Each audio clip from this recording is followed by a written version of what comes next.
Hello everyone, this is आकाश अरमोले। आप सभी का स्वागत है मेरे YouTube channel learn next nursing में। ओके, तो दोस्तों, जो भी नर्सिंग ऑफिसर बनना चाहते हैं, ओके, उनके लिए बहुत बढ़िया सी ये वैकेंसी है।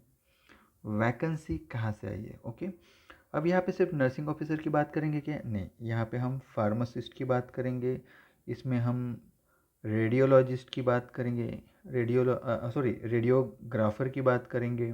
ओके, फार्मासिस्ट हो गया, देन लैब टेक हो गया। ओके, देन बहुत सारे ऐसे वैकेंसीज़ हैं कि ये कहाँ पे निकली है सब वैकेंसी। साथ में जो डॉक्टर्स है उनके लिए भी वैकेंसी है इसमें। ओके, जो क्लिनिकल स्पेशलिस्ट हैं, सर्जरी हो, रेडियोलॉजिस्ट हो, या गायनेकोलॉजिस्ट हो, सभी की वैकेंसी है। तो यहाँ पे हम सब बात करेंगे। तो बेसिकली फोकस हमारा नर्सिंग ऑफिसर पे रहने वाला है। यहाँ पे 27 वैकेंसीज़ है। ओके, कहाँ पे वैकेंसी निकली है? गवर्नमेंट ऑफ इंडिया के department of atomic energy. Okay, कहाँ का हॉस्पिटल है? Indira Gandhi centre for atomic research, Kalpakkam. Okay, ये कहाँ पे आता है? तमिलनाडु में आता है। ओके, ध्यान में रखना। एडवर्टाइजमेंट इसी साल की है। इसके ऑनलाइन एप्लीकेशन कब से शुरू होंगे? ऑनलाइन एप्लीकेशन शुरू हो गए 1 जून से। ओके, ऑलरेडी 1 जून से इसके ऑनलाइन एप्लीकेशन शुरू हो चुके हैं और इसको भरने के लिए आपको 30 दिन मिलने वाले हैं। तो 30/6 को ये इसका एप्लीकेशन फॉर्म भरने का डेट ख़त्म हो जाएगा, रात के 11:59 में। ओके, तो आपके पास 30 डेज़ का समय है। देखो, अगर आपके पास कुछ डॉक्यूमेंट्स कम ज़्यादा है तो निकाल लीजिए 15-20 दिन में, और उसके बाद ये फॉर्म भर देना। और जिनके डॉक्यूमेंट्स क्लियर है वो लोग फॉर्म भर सकते हैं। ओके, यहाँ पे ये डायरेक्ट रिक्रूटमेंट है। अब डायरेक्ट रिक्रूटमेंट कौन कौन से पोस्ट के लिए निकला है? देखो, जनरल सर्जरी जो है डॉक्टर्स उनके लिए है, न्यूक्लियर मेडिसिन जो डेंटिस्ट है उनके लिए वैकेंसी है, एक एक ही वैकेंसी इनकी। ऑप्थेल्मोलॉजी में आपके 2 वैकेंसीज है, गायनेकोलॉजी में 2 वैकेंसीज है, रेडियोलॉजी, ओके, आपको बात ये जो रेडियोलॉजिस्ट रहती है वहाँ पे 4 वैकेंसीज है। बाकी ईएनटी, क्योंकि ये क्या है, ये स्पेशलिटी हॉस्पिटल है, थोड़ा बड़ा हॉस्पिटल है, तो यहाँ पे वैकेंसीज ये स्पेशलिस्ट की भी निकली है ये हॉस्पिटल की। ओके, लेकिन यहाँ पे हम बात करेंगे, देखो, फिजियोथेरेपिस्ट की भी वैकेंसी है, मेडिकल सोशल वर्कर की भी वैकेंसी है, और हमारे लिए मेन इंपॉर्टेंट है नर्सिंग की वैकेंसी। ओके, ग्रुप बी की पोस्ट है। देखो, code very important. Okay, code very important. Nurse A की पोस्ट है, इसका ही मतलब होता है नर्सिंग ऑफिसर। ओके, जो अभी नर्सिंग ऑफिसर से हम लोग जानते हैं। लेवल 7 का पे है, 44,900 आपकी स्टार्टिंग मिलेगी। साथ में इसमें T A plus DA HRA वगैरह सब मिलता है। बहुत सारे अलाउंसेस रहते हैं, क्योंकि आपकी इतनी सैलरी, इसके लगभग आपकी 80 to 90 हज़ार आपकी सैलरी बनती है। और करंट अभी एक 50% DA के हिसाब से आपका 90 जाएगा लगभग। ओके, वैकेंसी कितनी है? टोटल 27 पोस्ट है। अपर एज लिमिट 30 है, यानी अगर आप ओपन के कैटेगरी से बिलोंग करते हो, ओपन या EWS से, तो आपको 30 साल तक आप फॉर्म भर सकते हो। ओके, ओके, अगर सेंट्रल गवर्नमेंट में काम करते हो, अगर 3 साल का एक्सपीरियंस हो चुका है, हाँ डेफिनेटली आपको यहाँ पे एज रिलैक्सेशन मिल जाता है। एक 5 साल का एज रिलैक्सेशन पकड़ सकते हो। अगर आप ओपन से बिलोंग करते हो, EWS से बिलोंग करते हो, और आपके पास आप अगर सेंट्रल गवर्नमेंट एम्प्लॉई हो, तो यहाँ पे लगभग 5 साल आप ऐड कर सकते हो। ठीक है, ये हो गया। अभी देखो, यहाँ पे पैथोलॉजी की जो साइंटिफिक असिस्टेंट है उसकी भी जगह है, 6 वैकेंसी है। रेडियोग्राफी यानी एक्सरे टेक्नीशियन का 1 जगह है। न्यूक्लियर मेडिसिन टेक्नोलॉजिस्ट का 4 जगह है। फार्मासिस्ट की 14 जगह है। ओके, आपको ध्यान देने वाली बात है कि बहुत सारे लोग फार्मासिस्ट वाले पूछते रहते हैं, उनके लिए 14 वैकेंसीज है। ओके, लेकिन एज आपका 25 ही है ओपन के लिए। ओके, देन ऑर्थोपेडिक टेक्नीशियन यानी प्लास्टर टेक्नीशियन जो बोलते हैं ना अपन, उसके लिए 1 ही वैकेंसी है। देन ECG टेक्नीशियन के लिए 1 वैकेंसी है। एंड देन कार्डियो सोनोग्राफी जो टेक्नीशियन रहता है उसके लिए 1। ऐसे टोटल 91 वैकेंसीज आपको देखने को मिलेंगे। अब ये फॉर्म आप कैसे भर सकते हो, दैट इज़ वेरी इंपॉर्टेंट आपके लिए। एजुकेशन क्वालिफिकेशन देख लेते हैं। ये सब आप ये डिटेल मैंने टेलीग्राम चैनल पे, जो लर्न नेक्स्ट नर्सिंग का टेलीग्राम चैनल है, उसमें डाल दिया है। तो लगभग इसमें सभी को पता है कि अपने अपने जो पोस्ट है उसके लिए कितना ये लगता है। नर्सिंग का हम लोग देख लेते हैं। नर्सिंग में आपको, अगर आप BSc कैंडिडेट हो, कोई एक्सपीरियंस की ज़रूरत नहीं, आपका BSc हो गया है, प्लस आपके पास आपके कोई भी स्टेट के बिलोंग करते हो, आपका रजिस्ट्रेशन चाहिए। ओके, वो तो आप अप्लाई कर सकते हो। देन अगर आपका GNM हुआ है, तो GNM वाला भी यहाँ पे विद द रजिस्ट्रेशन आप अप्लाई कर सकते हो। ठीक है, ओके, यहाँ पे कोई एक्सपीरियंस की बात की गई है नहीं। हाँ, और लिखा है यहाँ पे जिनके पास नर्स ए सर्टिफिकेट है, 3 इयर्स का एक्सपीरियंस इन हॉस्पिटल और नर्सिंग असिस्टेंट क्लास 3 जो है जो आर्मी में काम करने वाले जो नर्सिंग असिस्टेंट होते हैं उनके लिए वो भी एलिजिबल है, अगर आपके पास 3 साल का नर्स ए सर्टिफिकेट का है तो। ये भी उन्होंने बोला है, नर्स ए सर्टिफिकेट है आपके पास और 3 साल का एक्सपीरियंस, और अगर आप नर्सिंग असिस्टेंट हो क्लास 3 के आर्म फोर्स मेडिकल कॉलेज में, वो तो भी आप अप्लीकेबल हो। तो यहाँ पे गौर करने वाली बात है, अगर आपका बीएससी नर्सिंग हुआ है, अगर आपका जीएनएम हुआ है, कोई भी एक्सपीरियंस की ज़रूरत नहीं, आप अप्लाई कर सकते हो। ओके, ये यहाँ पे दिया गया है। दूसरी बात है, ओपन की 10 जगह है, ओबीसी की 7 जगह है, एससी की 4, एसटी की 2, ईडब्ल्यूएस की 4। ओके, तो टोटल आपकी 27 जगह यहाँ पे बन रही है नर्सिंग ऑफिसर की। ओके, एज लिमिट क्या है, मिनिमम 18 साल और मैक्सिमम 30 साल। ओके, 30 साल का मतलब होता है ये ओपन के लिए, ओपन एंड ईडब्ल्यूएस की बात हो रही है यहाँ पे। ओके, ठीक है, आपका सैलरी कितना मिलेगा, 44,900 लेवल 7 के हिसाब से, plus other allowances. Okay, central government employ को जो अलाउंसेस मिलते हैं वो सब कुछ आपको यहाँ पे मिलने वाला है। बाकी आप जैसे एक्सरे वाले हैं, पैथोलॉजी है, पैथोलॉजी के लिए बीएससी एमएलटी है, तो वो आप लैब टेक्नीशियन वाले अप्लाई कर सकते हो। ओके, क्या है 60% मार्क्स चाहिए आपको, या BSc medical lab technologist. Okay, और आपको डीएमएलटी ओके 60% का ऐसा चाहिए। साथ में नेक्स्ट है रेडियोग्राफी, एक्सरे में भी वही है, बीएससी रेडियोग्राफी अगर है तो आप अप्लाई कर सकते हो। उसके बाद है यहाँ पे फार्मासिस्ट। ओके, फार्मासिस्ट की 14 जगह है, तो इन्होंने क्या बोला है, आपकी 12वीं चाहिए, 2 साल का डिप्लोमा चाहिए फार्मेसी का, प्लस 3 मंथ का ट्रेनिंग चाहिए फार्मेसी में। ओके, और आपके साथ ही रजिस्ट्रेशन बहुत ज़रूरी है, विदाउट रजिस्ट्रेशन आप अप्लाई नहीं कर सकते हो फार्मेसी इंडिया का, या कोई भी स्टेट काउंसिल जो फार्मेसी काउंसिल है उसका आपका ये चाहिए। ओके, रजिस्ट्रेशन चाहिए, तभी आप अप्लाई कर सकते हो। देन यहाँ पे ग्रुप बी ग्रुप सी की जो पोस्ट है उसमें यहाँ पे आप देख सकते हो, ऑर्थोपेडिक टेक्नीशियन आपको 12वीं चाहिए और 1 साल का प्लास्टर और ऑर्थोपेडिक टेक्नीशियन का सर्टिफिकेट चाहिए। ईसीजी के लिए भी सेम है, 12वीं चाहिए और 1 साल का ईसीजी टेक्नीशियन का कोर्स। कार्डियोसोनोग्राफी यहाँ पे भी 12वीं प्लस आपको 1 साल का सोनोग्राफी का जो इको टेक्नीशियन का ट्रेड का सर्टिफिकेट रहता है वो चाहिए, इतना ही बोला है। सिलेक्शन कैसे होगा, सिलेक्शन देखो बेसिकली जो स्पेशलिस्ट वगैरह है ग्रुप ए की जो भी जितनी भी पोस्ट है सबका सिलेक्शन क्या होने वाला है, इंटरव्यू के बेस पे होने वाला है डॉक्टरों का। ठीक है, उनको सिर्फ ऑनलाइन फॉर्म भरना है और ऑनलाइन फॉर्म भरने के बाद प्रिंट लेके वो फॉर्म वहाँ पे एक एड्रेस दिया है, वो एड्रेस में भेज देना है। बट अदर देन दिस जो ग्रुप बी की जो ग्रुप सी की पोस्ट है उनके लिए देखो यहाँ पे कैसे लिखा है, देखो यहाँ पे दैट इज़ वेरी इंपॉर्टेंट, ये पोस्ट कोड यहाँ पे 2 स्टेज में प्रिलिमिनरी टेस्ट एडवांस टेस्ट ऐसे होने वाला है। प्रिलिमिनरी अब जैसे ही है, और देखो 3 होने वाला है, प्रिलिमिनरी पहला स्टेज, एडवांस स्टेज दूसरा, और तीसरा स्किल टेस्ट किसके लिए, नर्स ए के लिए, फार्मासिस्ट के लिए, और TNB TN10। Okay, means group B and C की जो पोस्ट है उनके लिए स्टेज 1 स्टेज 2 स्टेज 3 का एग्ज़ाम होने वाला है। ओके, वो इंपॉर्टेंट चीज़ है। अभी स्टेज 1 का एग्ज़ाम कैसे वाला है, दैट इज़ प्रिलिमिनरी एग्जामिनेशन होने वाला है। यहाँ पे 50 MCQ आने वाले हैं। ओके, 4 ऑप्शंस मिलेंगे, 1 घंटे का पेपर होगा। ओके, उसमें से 20 क्वेश्चन मैथमेटिक्स के, 20 क्वेश्चन आपके साइंस के, 20 क्वेश्चन आपके जनरल अवेयरनेस के होने वाला है। हर एक राइट आंसर को 3 मार्क्स मिलेंगे, हर एक रॉन्ग आंसर को आपका 1 मार्क्स आपका माइनस हो जाएगा। ठीक है, 40 कम से कम आपको 40 मार्क्स लाने पड़ेंगे अगर जनरल कैटेगरी से बिलोंग करते हो, एंड रिजर्व कैटेगरी के लिए आपको कम से कम 30% मार्क्स लाने पड़ेंगे। अब देखो अब हो जाएगा 50 × 3 कर लोगे तो हो गया 150। 150 में से आपको अगर ओबीसी से इससे बिलोंग करते हो, जनरल से बिलोंग करते हो तो 75 आपको क्या बोलते हो 40% 40% मार्क्स लाने पड़ेंगे। आप कैलकुलेट कर सकते हो, इसका लगभग एक 65 to 70 के आसपास बनता है। ओके, ओबीसी SC ST से बिलोंग करते हो 30% मार्क्स। ओके, जो लोग प्रिलिमिनरी एग्ज़ाम पास हो जाएंगे, ओके जो लोग प्रिलिमिनरी एग्ज़ाम पास हो जाएंगे उनको एडवांस टेस्ट देने को मिलेगा। ओके, अभी क्या है पता है क्या, अभी इन्होंने क्या बोला कि प्रिलिमिनरी और एडवांस टेस्ट वो साथ में लेते हैं।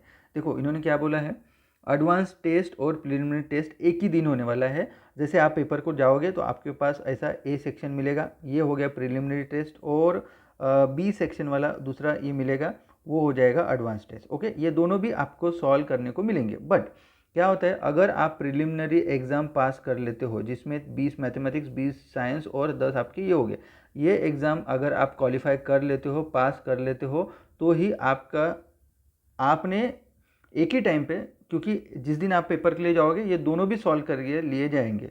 जब ये अगर क्वालिफाई करोगे स्टेज 1 तभी आपका जो स्टेज 2 का ग्रुप यानी जो बी सेक्शन वाला रहेगा वो पार्ट चेक किया जाएगा।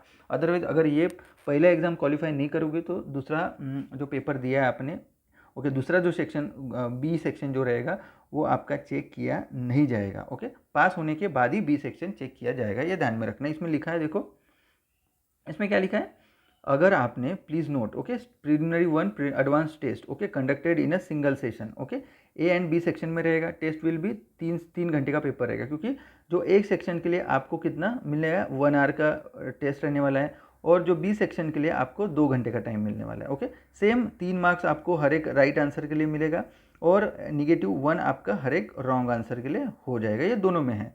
ओके, लेकिन स्टेज 1 ही, अगर ए वाला आप प्रिलिमिनरी टेस्ट अगर पास करते हो तभी आपका, अगर आपने बी भी छुड़ाया है तभी आपका चेक किया जाएगा, अदरवाइज वो चेक किया नहीं जाएगा, और that is very important. Okay, इन्होंने बोला है, okay, response sheet of stage 2 advance test will be evaluated only those candidate who qualified in stage 1। Okay, that is very important. Okay, एक बार दिखा देता हूँ आपको एडवांस टेस्ट। ओके, उन्होंने क्या बोला है, एडवांस टेस्ट में पूरे के पूरे क्वेश्चंस आपके पूरे नर्सिंग के रहने वाले हैं। Okay, stage 2 advance test 50 MCQ रहने वाले हैं, 4 आपके उसके ऑप्शंस रहेंगे, 3 मार्क्स आपको हर एक राइट आंसर के लिए, रॉन्ग के लिए 1 आपका डिडक्ट हो जाएगा। ओके, 2 घंटे का पेपर रहने वाला है। ओके, ए सेक्शन जो है प्रिलिमिनरी वो 1 घंटे का, और बी सेक्शन आपका जो एडवांस टेस्ट है वो आपका 2 घंटे का रहने, ऐसे मिला के 3 घंटे का आपको पेपर देना हुआ है। ओके, स्टेज 2 क्वालिफाई करने के लिए आपको जनरल से है तो 30% मार्क्स लाने पड़ेंगे, एंड अगर आप रिजर्व कैटेगरी से तो 20%। ओके, आपका जो मेरिट लिस्ट रहेगा वो आपका स्टेज 2 के रिजल्ट पे और स्टेज 2 के जो स्कोर पे ही आपका मेरिट लिस्ट बनेगा, लेकिन ये गो बेसिस एग्ज़ाम रहता है, ध्यान में रखना, क्योंकि इसके बाद जो थर्ड एग्ज़ाम रहेगा वो रहेगा आपका skill test. Okay, skill test आपका कहाँ पे होने वाला है, कलकप्पम। ओके, जो भी जहाँ की वैकेंसी है वहीं पे होने वाला है। ओके, स्टेज 1 स्टेज 2 के लिए डिफरेंट एग्जामिनेशन सेंटर दिए हैं। ओके, अच्छे से वीडियो देख लेना, क्योंकि स्किप करोगे इंपॉर्टेंट चीज़ आपकी चली जाएंगी। बहुत सारे लोगों ने वीडियोस बनाए हैं, बट स्टिल मैं ये वीडियो क्यों बना रहा हूँ, क्योंकि बहुत सारे लोगों ने बहुत इंपॉर्टेंट चीज़ें छोड़ दी है। ओके, ठीक है, टाई के लिए ये क्राइटेरिया दिया है, आप पढ़ लेना। ठीक है, देन उसके बाद जो थर्ड टेस्ट रहने वाली है, ओके, क्या है, थर्ड स्टेज स्किल टेस्ट बोलेंगे उसको। ये स्टेज 2 जो कैंडिडेट जो पार करेंगे, स्टेज 2 में जो क्वालिफाई करेंगे वही कैंडिडेट को शॉर्टलिस्ट किया जाएगा स्किल टेस्ट के लिए। हाँ, अब 27 वैकेंसी है, 27 × 4 यानी उसके 4 पट जो विद्यार्थी रहेंगे, जैसे अभी 27 30, अब 30 × 4 लगभग 110 कैंडिडेट को यहाँ पे स्किल टेस्ट के लिए बुलाया जाएगा। कहाँ पे, तमिलनाडु में जो सेंटर है वहाँ पे। ओके, ध्यान में रखना, स्किल टेस्ट आपकी go and no go basis रहेंगी। ओके, जिसका क्वालिफाई होगा वो रहेंगे, बाकी निकल जाएंगे, ध्यान में रखना। ऐसा नहीं है कि आपने स्टेज 2 पार कर लिया यानी आपका सिलेक्शन हो गया, ऐसा नहीं रहेगा। जब तक आप स्किल टेस्ट पास नहीं करोगे तब तक आप मेरिट लिस्ट में नहीं आओगे। बट आप स्किल टेस्ट भी पास करने के बाद आपका जो भी मेरिट बनेगा, ओके, वो आपका स्टेज 2 के एग्ज़ाम पे ही आपका मेरिट बनने वाला है, ध्यान में रखना। इसलिए स्टेज 1 रहे, स्टेज 2 रहे एंड स्टेज 3 रहे, सब के सब एग्ज़ाम बहुत इंपॉर्टेंट है, आपको अच्छे से निकालना पड़ेगा, आपको प्रीवियस ईयर पेपर देखना पड़ेगा। डोंट वरी, आप अभी जो इसका एग्ज़ाम हुआ था, अपने NPCIL तारापुर का एग्ज़ाम हुआ था एटॉमिक एनर्जी, सेम वैसा ही एग्ज़ाम होने वाला है ये वाला। ओके, तो लर्न नेक्स्ट नर्सिंग ऐप पे, ओके, आपको प्ले स्टोर से डाउनलोड करना है लर्न नेक्स्ट नर्सिंग ऐप। यहाँ पे जाके NPCIL के एक टेस्ट सीरीज चल रहा है, वो आपको परचेस करना है, 150-160 रुपीज़ का वो टेस्ट सीरीज़ है, वो आप परचेस करना, वहाँ से आपका तैयारी हो जाएगी। आपको प्रीवियस ईयर NPCIL के जो प्रीवियस ईयर पेपर है वो आपको वहाँ से मिल सकते हैं। ठीक है, दूसरी बात है, आपको अगर आप एज रिलैक्सेशन बोला SC/ST है तो 5 साल का experience, age relaxation 30 + 5 years and 35 तक आप अप्लाई कर सकते हो। OBC है तो 30 + 3 ईयर्स 33 ईयर्स तक आप अप्लाई कर सकते हो। ओके, और अगर आप PWD से है तो 10 साल का आपको एज रिलैक्सेशन मिलेगा आपको। ओके, ठीक है, देन उसके बाद अगर आप विडो देन डिवोर्सी है, उसके लिए बहुत सारा क्राइटेरिया है, यहाँ पे आप ये देख सकते हो। देन अप्लीकेशन फ़ीस आपको कितनी पड़ने वाली है, जो ग्रुप A की पोस्ट है उनके लिए 300 रुपये, और ग्रुप B की जो पोस्ट है उनके लिए 200, और ग्रुप C की पोस्ट के लिए ₹100 आपका फ़ीस रहने वाला है। सब आपको ऑनलाइन फॉर्म भरना है, ऑनलाइन फॉर्म भरने के बाद उसका प्रिंट लेना है, उसकी कॉपी आपके पास रखना है एंड आपको पे करना पड़ेगा। पे करने के बाद उसकी भी फ़ीस की रिसिप्ट आपको आपके पास रखना है। Okay, that is very important. बहुत सारे लोग वो भूल जाते हैं आप लोग। ओके, देन अब एग्ज़ाम के लिए आपको दोनों 2 लैंग्वेज में रहने वाला है, एक तो हिंदी में रहने वाला है और इंग्लिश में। दोनों आपको computer based test interview Hindi English में अप्लीकेबल रहने वाली है, तो उसका कोई टेंशन मत लीजिए। जो ग्रुप ए की पोस्ट है उनके लिए आपको कुछ नहीं, आपको ऑनलाइन फॉर्म भरना है। ऑनलाइन फॉर्म भरने के बाद प्रिंट करना है एप्लीकेशन फॉर्म की और ये इस पर भेज देना है आपको। ओके, साथ में एक एनवलप भी भेजना है, यहाँ पे ऐसा लिख के रखना है पोस्ट कोड वगैरह। ओके, जो भी एनवलप भेजोगे वो एनवलप पे आपका पोस्ट कौन सा है वो आपको अच्छे से लिख के ये जो एड्रेस है वहाँ पे भेज देना है आपको। ठीक है, देन उसके बाद उन्होंने क्या बोला है, हाँ, एग्जामिनेशन सेंटर। ओके, जो ग्रुप बी की पोस्ट है उनके लिए एग्जामिनेशन सेंटर कौन सा है, group B and group C की जो पोस्ट है। ओके, इसमें भी नर्स ए के लिए पोस्ट है। महाराष्ट्र में मुंबई है, बाकी हर एक स्टेट में, रायपुर है छत्तीसगढ़ के लिए, रांची झारखंड के लिए, त्रिवेंद्रम आपका एक इसका जाएगा, केरला का जाएगा, वडोदरा गुजरात का, विशाखापट्टनम ये आपका आंध्र प्रदेश का जाएगा, मदुराई का तमिलनाडु का, मैंगलोर अपना मैंगलोर ये अपना कर्नाटका, लखनऊ उत्तर प्रदेश, कोटा राजस्थान, कोलकाता, जम्मू, जयपुर, इंदौर, ये सब सेंटर पे आपका एग्ज़ाम होने वाला है। तो आपके लिए अगर आप महाराष्ट्र बिलोंग करते हो तो मुंबई एकमात्र सेंटर बनने वाला है। रायपुर भी पास में है, अगर जो महाराष्ट्र के जो नागपुर वगैरह साइड के जो बच्चे हैं उनके लिए रायपुर सही रहेगा, पास में रहेगा। ओके, गुजरात वालों के लिए अहमदाबाद है एंड वडोदरा भी है, 2 सेंटर हैं। ओके, चंडीगढ़, भुवनेश्वर, बेंगलुरु, ओके, सबके लिए। महाराष्ट्र में एक ही सेंटर है। ओके, ठीक है, नेक्स्ट है, हाँ, स्क्रीनिंग टेस्ट आपकी कहाँ पे होने वाली है, ये होना है ICGR कलपक्कम, इसमें ही होने वाला है, ध्यान में रखना। Interview skill test. Okay, stage 1 stage 2 यहाँ पे हो जाएगा, बट आपको स्किल टेस्ट के लिए वहीं पे जाना पड़ेगा जहाँ की ये वैकेंसी है। ओके, आपको फॉर्म अच्छे से भरना है, अदरवाइज आपका फॉर्म कैंसिल हो जाएगा। अप्लाई कैसे कर सकते हो, अप्लाई करने के लिए आपको ये वेबसाइट पे जाना है। ओके, कहाँ पे, ये www.igcar.gov.in रिक्रूटमेंट STL, यहाँ पे जाना है। 1 जून से लेकर 30 जून तक आप फॉर्म भर सकते हो। ओके, हाँ, और एक इम्पॉर्टेंट चीज़ है, जब भी फॉर्म भर रहे हो, जो भी आपका करंट ईमेल आईडी है, current email ID, okay, and email ID के बाद आपका फ़ोन नंबर जो चालू है वही देना है, क्योंकि बहुत सारी चीज़ें आपको यहाँ पे हो जाएगा। ईमेल आईडी वगैरह यहाँ पे डेटा, क्योंकि सब आपको डेट एंड टाइम वगैरह सब कुछ आपको SMS द्वारा या आपकी जो भी वेबसाइट है वहाँ पे आएगा। इसके लिए आपको अच्छे से फॉर्म भरना है। ठीक है, देन कोई डाउट है आपको तो यहाँ पे आप फ़ोन करके आप ये पूछ सकते हो। ओके, फॉर एनी, ये दिया है हेल्प डेस्क। ओके, यहाँ पे मेल करके भी आप पूछ सकते हो। जब आप फ़ोटो के लिए भी, सिग्नेचर के लिए भी, यहाँ पे कुछ इन्फॉर्मेशन चीज़ें हैं वो आपको पढ़ना है। इसके हिसाब से ही आपका फ़ोटो यही साइज़ का होना, यही सिग्नेचर आपका यही साइज़ का होना। ओके, उससे ज़्यादा बड़ा रहेगा तो वो एक्सेप्ट किया नहीं जाएगा। ठीक है, हाँ, देन उसके बाद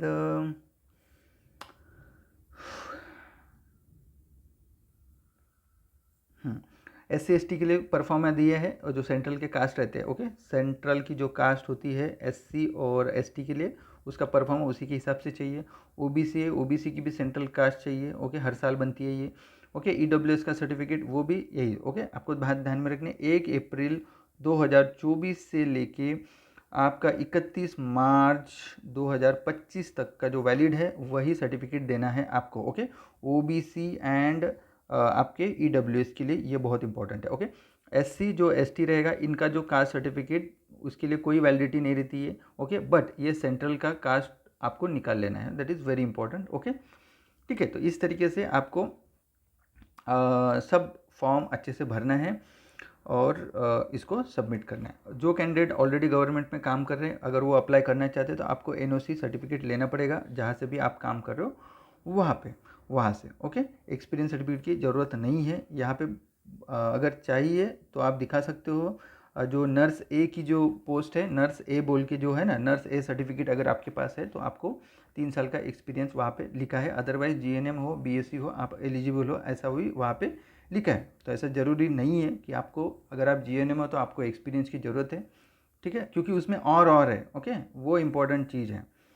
और देन नेक्स्ट है, कुछ परफॉर्मा दिया है SC ST के लिए, OBC के लिए, वो आप देख लेना। ओके, और एक बात है, अगर आप SC ST से बिलोंग करते हो, SC ST से बिलोंग करते हो तो आपको जो एग्ज़ाम के लिए जाओगे तो उसके टाइम पे उसकी भी आपका AC sorry sleeper second class का आपको टिकट मिलने वाला है। उसके लिए आपको फॉर्म भरना पड़ेगा उसका, एंड साथ में आपका जो रिफ़ंड का लिए आपका जो टिकट रहेगा वो टिकट लगाना पड़ता है। ठीक है, जब आपका एग्ज़ाम रहेगा उस टाइम पे वो करना पड़ेगा। इसमें एक सर्टिफिकेट होगा, वो भर के आपको देना पड़ेगा वहाँ पे। ठीक है, तो इस तरीके से ये है। Okay, to and fro recruitment section travelling allowance मिलने के लिए ये मैं जो PDF है ये टेलीग्राम चैनल पे हमने डाल दी है, वहाँ से डाउनलोड करके आप ये अच्छे से पढ़ के ये फॉर्म भर सकते हो। ठीक है, होप सो अगर वीडियो पसंद आता है तो प्लीज़ लाइक करिए, मैक्सिमम शेयर करिए अपने बहुत सारे नर्सिंग के बच्चों के साथ। बहुत सारी अच्छी अच्छी वैकेंसी आती है, बहुत सारे लोगों को पता ही नहीं चलता है, but learn next nursing platform के थ्रू बहुत सारी इन्फॉर्मेशन मैं देने का प्रयास करता हूँ आपको।